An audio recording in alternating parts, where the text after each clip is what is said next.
So, Mr. Director, how does it feel? It feels great. It feels great. Let me tell you, the one thing I'm so honored by the fact that they, the writers gave me that opportunity. I mean, Jeff Loeb was telling me, I think in cinema and television there have only been 4 directors. Can you name them? Other than Fury? I'm just kidding. No. Yeah, I think it's Peggy Carter, right? Yep, Peggy Carter. Fury. Coulson. And then Mace. Yeah, Mace. in the other, but that wasn't. No, it wasn't. It was this one, but he actually. He was really. Yeah. Wait, was it? Yeah. Okay. Sorry. All right. That's still pretty good. I mean, 5. That's pretty good. Did you feel like that was a natural evolution of your character to become director? I mean, I had no idea. Honestly, when I thought they would give it to Daisy. And then, I was reading, like, they gave it to Daisy. I was like, oh, okay, yeah. And then all of a sudden, it was like, she was like, no, I think Max should. And then everyone voted. I was surprised. I was really surprised. Really? Because I kind of felt it in season 4 even that was eventually going to happen. Well, here's the thing. I'm not saying I know I can do it. That's not, I know I can handle it.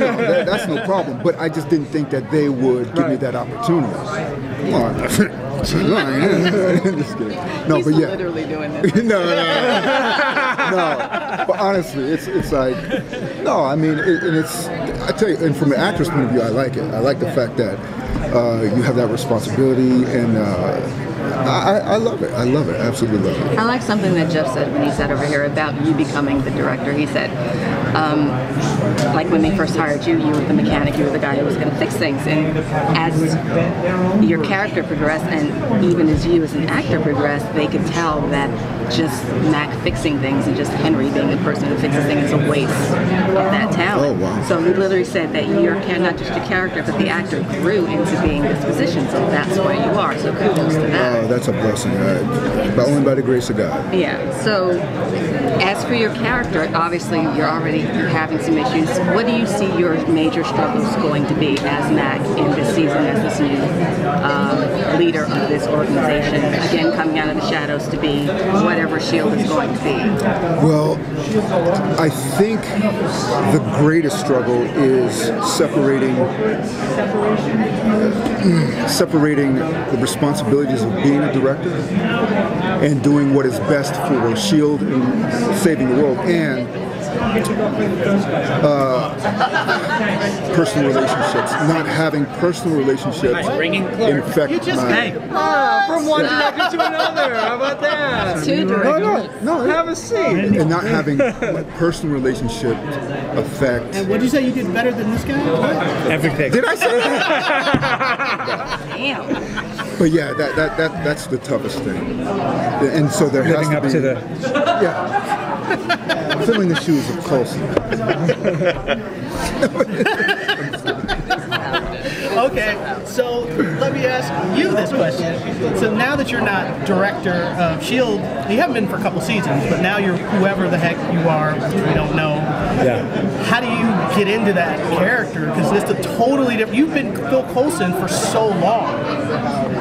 I mean, since any of you were born,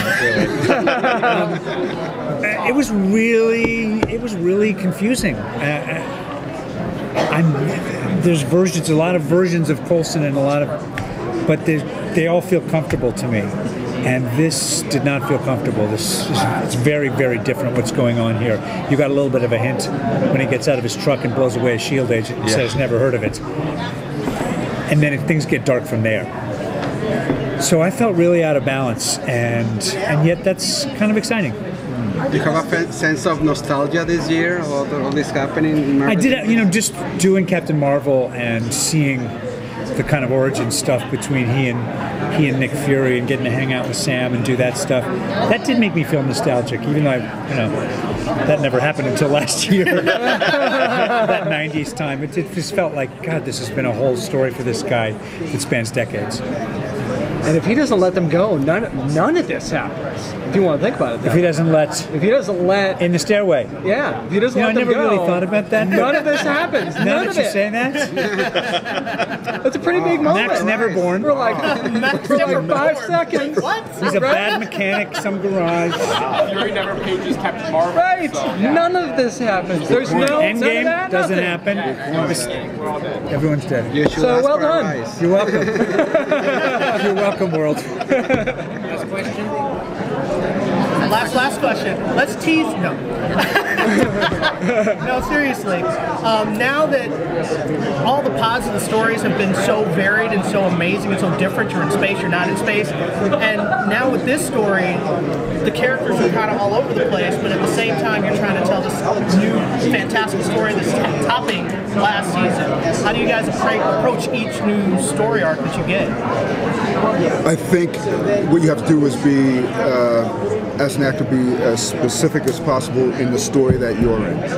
You have to just be in the moment, honestly, because I mean, there's so much going. I mean, I don't know how y'all keep up with it. I mean, because even me, I'm like, wait a minute now, what happened? I mean, but yeah, you have to just be in the moment, be specific, and try to be as truthful as possible.